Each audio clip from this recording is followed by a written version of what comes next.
most important motivating force for entrepreneurs is the desire for autonomy, not money.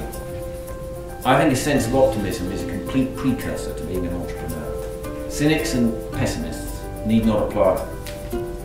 Enterprise is not a zero-sum activity. Industries and economies move in cycles. I've had 3 big economic cycles in my business career, and every time there is a recovery. I have always worked with business partners.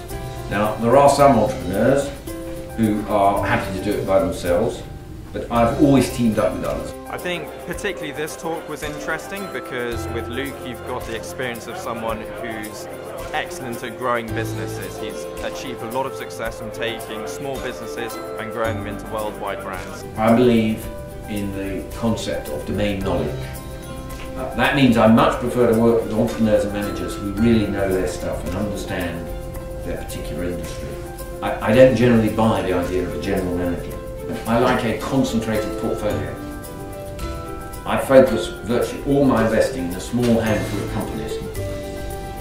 I believe leaders of firms have to do 3 things above all else well. They have to hire the right managers, they have to motivate those managers, and they have to allocate capital. I think the single most important influence on entrepreneurship are role models. I think it's more important than regulation, government interference and so forth. I like obsessives. I much prefer someone who is something of a workaholic and fails to get their work-life balance right than someone who is a dilettante. Execution matters a great deal more than theory. Everyone in this room can write a great business plan, but not all of you can carry it out. I came to other Tell series events and I listened to the Marks & Spencer CEO, to Vernon Hill from Metrobank, today to Luke Johnson, and I think they are awesome events that give a lot of insight into the entrepreneur's life. Entrepreneurs work hard.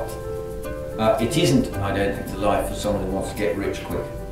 I suggest you go and work in commodity trading or derivatives or something. All my returns, without exception, have come from big winners. As I said earlier, I've had lots of flops, but actually they don't matter in the grand scheme of things. Entrepreneurs are restless by nature. Very many of them are brilliant at building and starting, but very weak at supervising the status quo. The quality and maturity of the individuals doing the speakers are guys who've taken businesses and ladies who've taken businesses right through the various cycles. So they don't get whipped up in terms of the excitement of a particular bubble on a particular thing. And a great example today with Luke Johnson. Here's a guy who's been through multiple cycles, he's failed multiple times, he's succeeded multiple times, and that gives a much richer message and content to the student audience. Many of, if not all of the most impressive companies I've worked with, invested in, have adopted, whether they know the phrase or not, a philosophy of Kaizen. Now my interpretation of this Japanese philosophy of management is a policy of endless small improvements, many of them initiated from the bottom up. Human nature tends to shine the spotlight on one man or indeed one woman at the top, be it Steve Jobs or Mark Zuckerberg or whoever it might be. But actually, most of the finest firms are constructed by a lot more. I work for Deloitte and I found it very interesting when I first received the invitation for the Tell Series events about entrepreneurship. That's how I joined last year, and I just haven't missed any event so far. I do think philanthropy and volunteering should be part of the mix. Following on from that point, I think one of the secrets to a happy existence is lifelong learning. Entrepreneurs do really matter.